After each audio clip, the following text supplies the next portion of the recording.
Hello friends, പുതിയൊരു വീഡിയോയിലേക്ക് എല്ലാവർക്കും സ്വാഗതം. അപ്പോൾ ഇന്ന് നമ്മളൊരു ഷോർട്ട് യാത്രയാണ് പഠിക്കുന്നത്. The glimpses of the Emirates പറഞ്ഞുള്ളൊരു ഷോർട്ട് ട്രാവൽ നോട്ടാണ് നമ്മളിവിടെ നോക്കാൻ പോകുന്നത് കേട്ടോ. അപ്പോൾ ഈ ഗ്ലിംസസ് ഓഫ് ദി എമിറേറ്റ്സിൽ ഗ്ലിംസസ് എന്ന് ഉദ്ദേശിക്കുന്നത് എന്താ?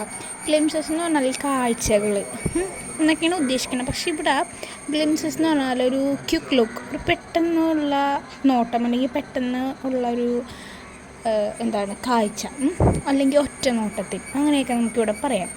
ഗ്ലിംസസ് ഓഫ് ദ എമിറേറ്റ്സ്, ഒറ്റ നോട്ടത്തിൽ എമിറേറ്റ്സ് എന്ന് പറഞ്ഞാൽ യു എയിലെ സ്ഥലങ്ങൾ നമ്മൾ ശരിക്കും എമിറേറ്റ്സ് എന്ന് പറയും. അപ്പം യു എയിലുള്ളൊരു പെട്ടെന്നുള്ളൊരു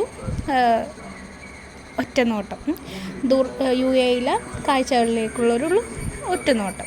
അതാണ് നറേറ്റർ എമിറേറ്റ്സിൽ കണ്ട കുറച്ച് കാര്യങ്ങളെക്കുറിച്ചാണ് ഇതിൽ പറയുന്നത്. ട്രാവലിംഗ് ഓൾവേസ് യാത്ര എപ്പോഴും നമുക്ക് ഭയങ്കര എക്സൈറ്റ്മെൻ്റ് ആയിരിക്കും അല്ലേ. Here is a brief travel note about a country just across the sea. Across the sea എന്ന് പറഞ്ഞിട്ടുണ്ടെങ്കിൽ കടലിനപ്പുറത്തുള്ളൊരു രാജ്യത്തിലോട്ടുള്ളൊരു യാത്ര വിവരണമാണ് ഇവിടെ തന്നിരിക്കുന്നത്. അപ്പോൾ നമുക്ക് റീഡ് ചെയ്യാം. What would await an accidental tourist in U A I wondered as I came out of the airport into the open air. അപ്പോൾ എന്താണ് what would await an accidental tourist?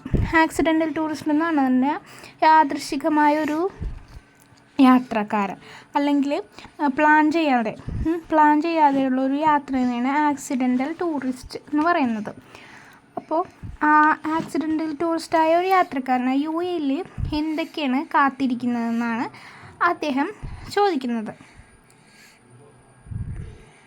Yes, I an accidental tourist. അതെ, ഞാനൊരു accidental ടൂറിസ്റ്റാണ്.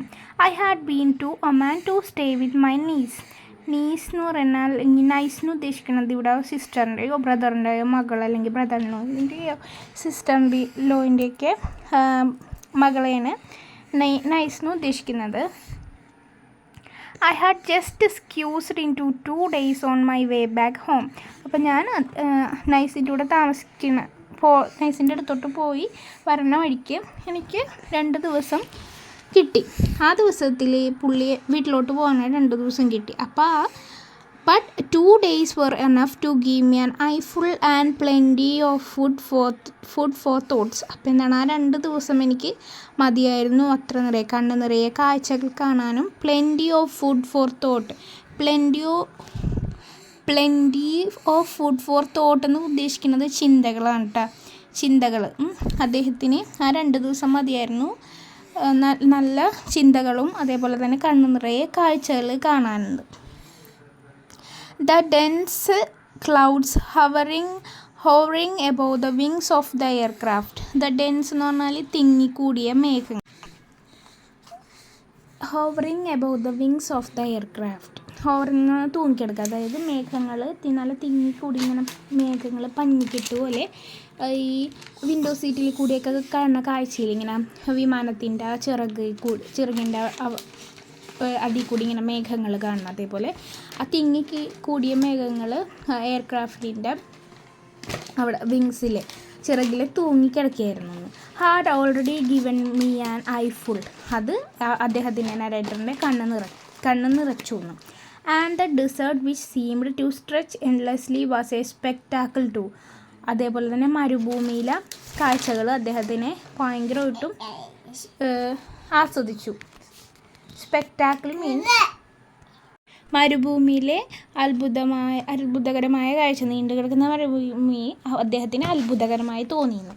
The long drive in my friend Ashokan's car from Ras al Khaimah to Abu Dhabi was a memorable experience. അപ്പോൾ ഭയങ്കര ഒരു നല്ല കുറേ നേരം കാറിലിരുന്നുള്ള യാത്രയായിരുന്നു. ആരുടെ കൂടെ? അദ്ദേഹത്തിൻ്റെ ഫ്രണ്ടായ അശോകൻ്റെ കൂടെ. റസ് അൽ ഖൈമ ടു അബുദാബി. റസ് അൽ ഖൈമയിൽ നിന്ന് അബുദാബിയിലോട്ടുള്ള ആ ലോങ് ഡ്രൈവ്, നീണ്ട യാത്ര അദ്ദേഹത്തിന് എപ്പോഴും ഓർത്തിരിക്കാൻ കഴിയുന്നതായിരുന്നു. We never got tired of stopping and venturing out into the beach. അവർക്ക് ഒരിക്കലും ടയേർഡായില്ലെന്ന്. ഇടയ്ക്കിടയ്ക്ക് നിർത്തിയിട്ട് യാത്ര തുടങ്ങാൻ. അതായത് ഇടയ്ക്കിടയ്ക്ക് ബീച്ചൊക്കെ കാണുമ്പോൾ അവർ നിർത്തി ഒന്ന് ആസ്വദിച്ചിട്ട് പിന്നെ എൻജോയിങ് എന്ന് പറഞ്ഞാൽ യാത്ര തുടങ്ങാൻ അദ്ദേഹത്തിന് ഒട്ടും ടയേർഡായില്ല. The sea had the same serene appearance everywhere. അപ്പോൾ ആ സെറീൻ എന്ന് പറഞ്ഞാൽ കാമെന്താണ് ഉദ്ദേശിക്കുന്നത്? ശാന്തമായ, എല്ലായിടത്തും ശാന്തമായിട്ടുള്ളൊരു കടലില്ല, അത് എല്ലായിടത്തും ഒരേപോലെ ഇരുന്നത്. One feels A kind of heavenly bliss at these quite beaches. ഈ ബീച്ചസിലൊക്കെ പറയുമ്പോൾ ഒരു ഹെവൻലി, ദൈവികമായൊരു ഒരു അനുഗ്രഹം അദ്ദേഹത്തിന് ഫീൽ ചെയ്തു വന്നു. ഈ കാമായിട്ടുള്ള ശാന്തമായി കിടക്കുന്ന ബീച്ചിൽ വരുന്നപ്പോൾ അദ്ദേഹത്തിനൊരു ദൈവിക ഭാവം അല്ലെങ്കിൽ ദൈവിക അനുഗ്രഹം ഒക്കെ പറയാം, ഹെവൻലി ബ്ലിസ് തോന്നിയെന്നവർക്ക് അദ്ദേഹത്തിന്. At Seyhan in Abu Dhabi, I caught sight of something unexpected. അപ്പോൾ അറ്റ് സെയ്ഹാൻ ഇൻ അബുദാബിയിലെ സെയ്ഹാനിൽ അദ്ദേഹത്തിന് എന്താണ് ഒട്ടും പ്രതീക്ഷിക്കാത്ത ഒരു കാഴ്ച അദ്ദേഹം കണ്ടു. It was the entrance to the Noor Abu Dhabi solar power plant. അപ്പോൾ അതെന്തെന്നായിരുന്നു? ഒരു Noor Abu Dhabi solar power plant ആയിരുന്നു. അത് largest single site solar power plant in the world. ഒറ്റൊരു പവർ പ്ലാന്റ് ആണ് ലോകത്തിലെ ഏറ്റവും വലിയ ഒരു സോളാർ പവർ പ്ലാന്റ് ആണ്. Producing a stupendous 1.2 GW of power. അപ്പോൾ എന്താണ് ഭയങ്കര അത്ഭുതകരമായ, സ്റ്റുപ്പൻഡസ് എന്ന് പറഞ്ഞാൽ ഭയങ്കര അത്ഭുതകരമായൊരു പ്ലാന്റാണ് അവിടെ. Of course tourist are not allowed inside. അതിൻ്റെ ഉള്ളിലോട്ട് യാത്രക്കാർക്ക് പ്രവേശനമില്ല. I had to satisfy myself with the magnificent photographs of the power plant on the net. അപ്പം നെറ്റിൽ അദ്ദേഹം അവിടുത്തെ കാഴ്ചകളൊക്കെ കണ്ട് തൃപ്തിപ്പെട്ടെന്ന്, കാരണം ഉള്ളിലോട്ട് കയറാൻ പറ്റൂല. The plant has an amazing 3.2 million solar panels. അവിടെ 3.2 സോളാർ പാനൽസ് ഉണ്ട്. I wish tourist were given an aerial view of the plant. അപ്പോൾ അദ്ദേഹം പറയണതാണ്, എനിക്ക് ആഗ്രഹമുണ്ട് ആ ടൂറിസ്റ്റിനൊക്കെ ആ മുകളിൽ കൂടിയുള്ള ആ ദൃശ്യമില്ലേ, ഏരിയൽ വ്യൂ ഒന്ന് കാണാൻ കഴിഞ്ഞിരുന്നെങ്കിൽ എന്ന് അദ്ദേഹത്തിന് ആഗ്രഹമുണ്ട്. I was able to view the imposing Burj Khalifa, the tallest building in the world. അപ്പോൾ അദ്ദേഹത്തിന് ഏറ്റവും ലോകത്തിലെ ടോളസ്റ്റ് ഉയരം കൂടിയ ബിൽഡിങ്ങായ ബുർജ് ഖലീഫ എല്ലാവർക്കും അറിയാമല്ലോ, അത് കാണാൻ അദ്ദേഹത്തിന് സാധിച്ചു. Climbing it all the way up would take you to the top of the world. അതിൻ്റെ ഏറ്റവും മുകളിൽ കയറിയാൽ നിങ്ങൾക്ക് ലോകം മുഴുവനും കാണാം. Of course I could not do it. പക്ഷെ ഞാനത് ചെയ്തില്ല, കാരണം അദ്ദേഹത്തിന് സമയമില്ല അല്ല. എ ബോട്ട് റൈഡ് അറ്റ് ഭർത്ത് Dubai late in the evening was fascinating experience. അപ്പോൾ വൈകുന്നേരം ഭർത്ത് ദുബായിലുള്ള ബോട്ട് റൈഡ് അദ്ദേഹത്തിനെ ഭയങ്കര ഫാസിനേറ്റ് ചെയ്തു. The dazzling lights and their reflections on the creek give a feeling of being out of the world. അവിടുത്തെ ലൈറ്റ്സിൻ്റെ മറിയുന്ന ലൈറ്റ്സിൻ്റെയൊക്കെ experience അദ്ദേഹത്തിന് ഭയങ്കര നല്ലൊരു experience, out of the world ആയിട്ട് അദ്ദേഹത്തിന് തോന്നി. It was only matched by a ride on the metro from Al Nahda to stadium. അപ്പോൾ ആ അനുഭവം, അവിടുത്തെ മറയുന്ന ആ ലൈറ്റുകളുടെയൊക്കെ അനുഭവം അദ്ദേഹത്തിന് മാച്ചായിട്ട് തോന്നിയത് അൽ നഹദ മെട്രോയിൽ നിന്ന് അൽ നഹദ എന്ന സ്റ്റേഡിയത്തിലോട്ടുള്ള മെട്രോ റൈഡ് അദ്ദേഹത്തിന് അതായിട്ട് മാച്ചായിട്ട് തോന്നി. Watching the landscape from A train is always entertaining. അവിടെ ആ ട്രെയിനിൽ നിന്നുള്ള ആ വ്യൂ ഇല്ലേ, അതിൻ്റെ ലാൻഡ്സ്കേപ്പ്, അത് അദ്ദേഹത്തിനെ ഭയങ്കരമായിട്ടും എൻ്റർടൈൻ ചെയ്യിപ്പിച്ചു. But here was landscape totally different from anything I had ever seen. പക്ഷേ ഇവിടുത്തെ ലാൻഡ്സ്കേപ്പ് അദ്ദേഹം കണ്ടതിൽ വെച്ച് ഏറ്റവും പ്രത്യേകത നിറഞ്ഞതായിരുന്നു. But nothing matched the Louvre Abu Dhabi Museum, a marvel by any standards. പക്ഷേ ഇതിനേക്കാളൊക്കെ കൂടുതലായിട്ട് അദ്ദേഹത്തെ ആകർഷിച്ചെന്തായിരുന്നു? ലൂവർ അബുദാബിയിലെ മ്യൂസിയം ആയിരുന്നു. It houses some of the world's most fascinating archaeological remains, paintings, sculptures and other artifacts. It houses എന്ന് പറഞ്ഞാൽ അതിൽ ഉൾക്കൊള്ളിച്ചിരിക്കുന്നത് എന്തൊക്കെയാണ്? Fascinating archaeologically remains, paintings, sculptures, അതേപോലെ തന്നെ ആർട്ടിഫാക്ട്സ് എന്ന് പറഞ്ഞാൽ കരകൗശല വസ്തുക്കളാണ്. അത് ഭയങ്കര പഴയതില്ലേ, അതായിരിക്കും ഇവിടെ ഉദ്ദേശിച്ചേക്കണം.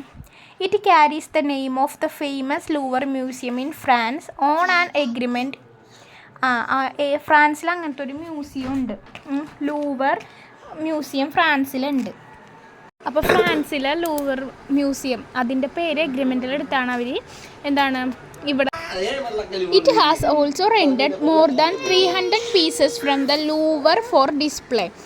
അത് ഡിസ്പ്ലേക്ക് വേണ്ടി അദ്ദേഹം അവിടെ നിന്ന് 300 പീസസ്, അത് ചിലപ്പോൾ ആർക്കിയോളജിക്കൽ റിമെയിൻസ് ആവും, പെയിൻറ്റിങ്സ്, സ്കൾപ്ചേഴ്സ് ഒക്കെ ഇല്ലേ, അതേപോലെ എന്തെങ്കിലുമൊക്കെ അവർ റെൻ്റ് എടുത്തതായിരിക്കും. I thought it terribly unlucky of me to have spent only half a day in the museum. മ്യൂസിയത്തിൽ ഒരു അര ദിവസമേ അദ്ദേഹത്തിന് ചിലവഴിക്കാൻ പറ്റുള്ളൂ. അത് ഭയങ്കര ലക്കി, ഭാഗ്യം ഇല്ലാത്ത പോലെ അദ്ദേഹത്തിന് തോന്നി. I would have love to spend at least a week. ഒരു ആഴ്ചയെങ്കിലും അവിടെ സ്പെൻഡ് ചെയ്യണമെന്ന് അദ്ദേഹത്തിന് ഇഷ്ടമായിരുന്നു. On boarding the flight to Calicut. Boarding the flight to Calicut എന്ന് പറഞ്ഞാൽ കാലിക്കറ്റിലോട്ടുള്ള വിമാനയാത്രയിൽ. I wished I had more time for a visit like this. ഇതേപോലെ തന്നെ ഒരു പ്രാവശ്യമല്ല, ഇനിയും കൂടുതൽ പ്രാവശ്യം ഇവിടെ വിസിറ്റ് ചെയ്യാൻ അദ്ദേഹത്തിന് ആഗ്രഹമുണ്ട്. അറ്റ്ലീസ്റ്റ് 2 വീക്സ്, മിനിമം 2 ആഴ്ചയെങ്കിലും ഇവിടെ വന്ന് എല്ലാ കാഴ്ചകളും കാണാൻ അദ്ദേഹത്തിന് ആഗ്രഹമുണ്ട്. അനദർ ടൈം, വേറൊരു സമയം. I might get A chance again, you never know. നിങ്ങൾക്ക് ഐ മൈറ്റ്, എന്തായാലും എനിക്ക് ഉറപ്പായിട്ടും അതേപോലത്തെ ഒരു ചാൻസ് കിട്ടും, അപ്പോൾ ഞാനത് ചെയ്തിരിക്കും എന്നാണ് അദ്ദേഹം പറയണത്. പക്ഷേ അദ്ദേഹം ആദ്യമേ പറയുന്നുണ്ട് 2 ദിവസം തന്നെ അദ്ദേഹത്തിന് കണ്ണ് നിറയെ കാഴ്ചകൾ കാണാനും മനസ്സ് നിറയെ കാര്യങ്ങളൊക്കെ അറിയാനോ അദ്ദേഹത്തിന് കിട്ടി. എന്നാലും ഇനിയും ഒരു 2 ആഴ്ച കൂടി ഇവിടെ സ്പെൻഡ് ചെയ്യാൻ അദ്ദേഹത്തിന് ആഗ്രഹമുണ്ട്, ഇനിയും അവിടെ വരാമെന്നാണ്.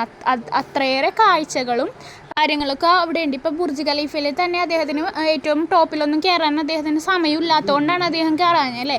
അതുകൊണ്ട് ഇനിയും അതേപോലത്തുള്ള സമയം കിട്ടട്ടെ എന്ന് അദ്ദേഹം പ്രാർത്ഥിച്ചുകൊണ്ട് ഒരു ഷോർട്ട് നോട്ട്. ഇതിലെന്താണ് പ്രത്യേകിച്ച് എടുത്തു പറയാൻ കാര്യങ്ങളൊന്നും ഇല്ല. ഇതിലല്ലേ നോട്ട്സായിട്ട് ഓരോ സ്ഥലത്ത് പോയ യാത്രയെക്കുറിച്ചാണ് അദ്ദേഹം പറയണത്. മെയിനായിട്ട് ആദ്യം കാന്തമായ കടൽ തീരത്ത് നിർത്തിയുള്ള യാത്ര അദ്ദേഹത്തിനെ ക്ഷീണിതനാക്കിയില്ലെന്നും, അതേപോലെ തന്നെ സോളാർ പ്ലാനറ്റ് കണ്ടതും, വൈകുന്നേരത്തെ ബോട്ട് റൈഡ്, അതേപോലെ ബുർജ് ഖലീഫ, അതൊക്കെ അദ്ദേഹത്തിന് ലൂവർ മ്യൂസിയം, അതൊക്കെയാണ് പ്രധാനപ്പെട്ട മെയിൻ പോയിൻറ്റ്സ് ആയിട്ട് പറയണത്.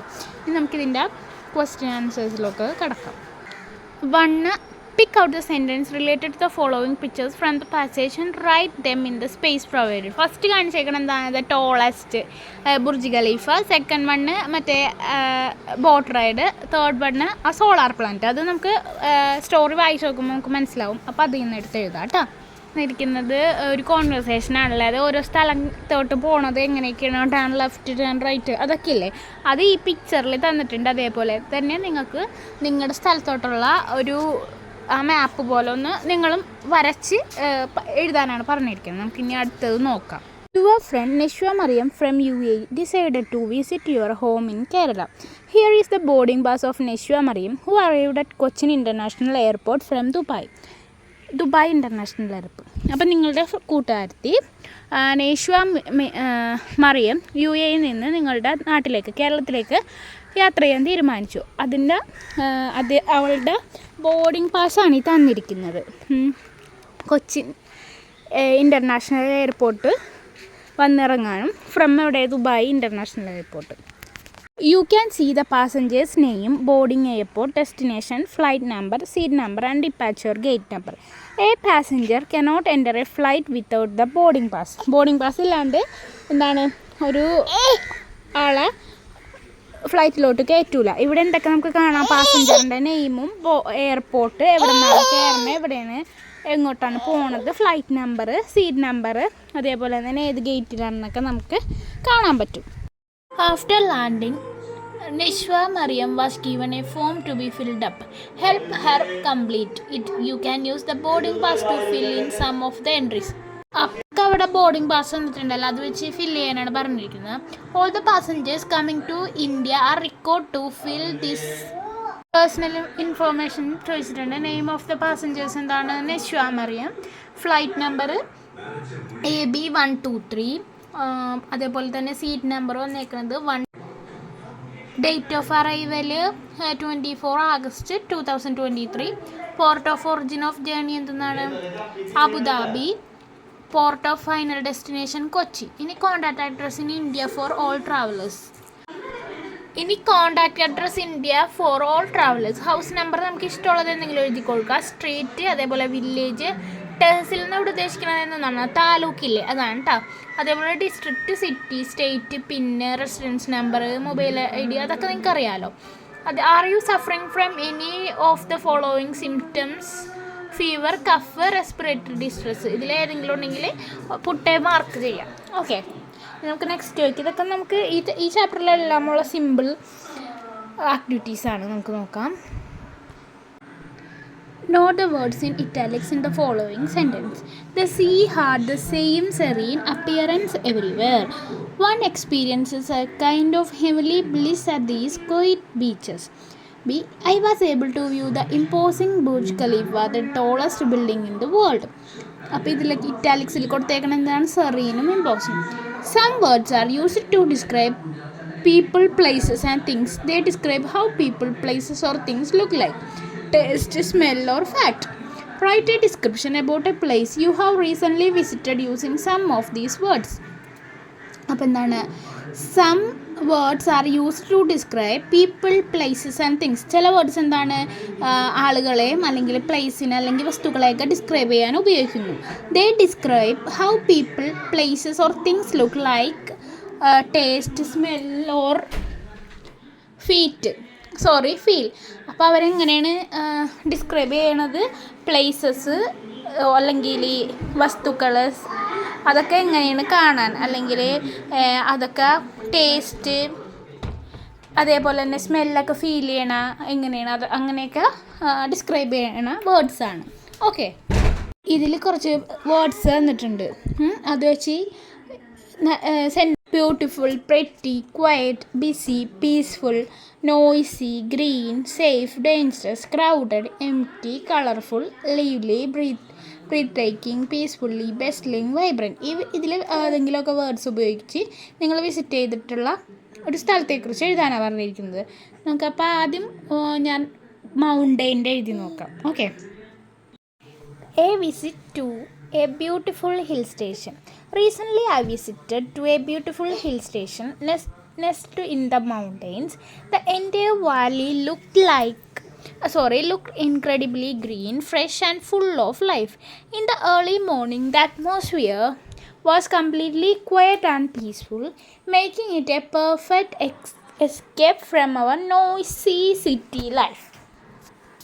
The view from the highest mountain peak was absolutely breathtaking as the sun rose above the white clouds.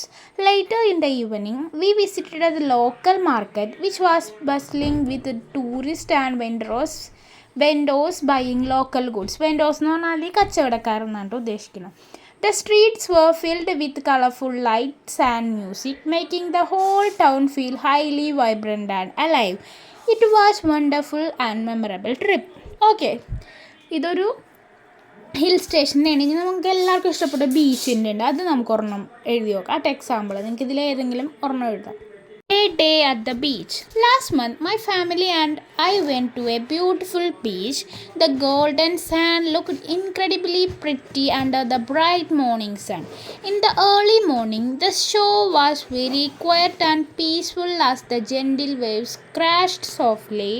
By afternoon, the beach became very crowded and busy with people playing volleyball and swimming. The entire atmosphere became lively and vibrant with children laughing and vendors selling snacks. Watching the sunset over the endless blue ocean was a breathtaking view that I will never forget. അപ്പോൾ 7ാം ക്ലാസ്സിലെ നമ്മുടെ first യൂണിറ്റിൻ്റെ chapter എല്ലാം തീർന്നു. Last chapter ആയിരുന്നു. ഫസ്റ്റത്തെ ഏതാണ്? A robot with virus and second Rabindranath ടാഗോറിൻ്റെ ഒരു പോമും. തേർഡ് വൺ വന്നത് ഗ്ലിംസസ് ഓഫ് ദി എമിറേറ്റ്സും അല്ലേ. ഇതെല്ലാം ഈ പടത്തിൻ്റെ ഒരു പ്രത്യേകത, എല്ലാം ഷോർട്ടായിരുന്നു. ഭയങ്കര വലിയ ലോങ് സ്റ്റോറീസൊന്നും അല്ല, എല്ലാം ഷോർട്ടായിരുന്നു. ഇതിൻ്റെ ആക്ടിവിറ്റീസ് എന്ന് പറയുന്നത് വളരെ സിമ്പിളായിരുന്നു അല്ലേ. നിങ്ങൾക്ക് തന്നെ എഴുതാം, വേറെ ആരും പറഞ്ഞു തരാണ്ട് നിങ്ങൾക്ക് തന്നെ എഴുതാവുന്നതായിരുന്നു. അപ്പോൾ നമ്മുടെ എല്ലാ ചാപ്റ്ററും തീർന്നിട്ടുണ്ട്. ഇനി നമുക്ക് നെക്സ്റ്റ് വീഡിയോയിൽ സെക്കൻഡ് യൂണിറ്റ് ആയിട്ട് വരാം കേട്ടോ. അതേപോലെ തന്നെ നിങ്ങൾ എല്ലാ ദിവസവും സ്റ്റോറി വായിക്കാൻ നോക്കുക. അപ്പോൾ അത് മനപ്പാടമായാൽ പിന്നെ നിങ്ങൾക്ക് അതിൽ നിന്ന് വരുന്ന ക്വസ്റ്റ്യൻസ്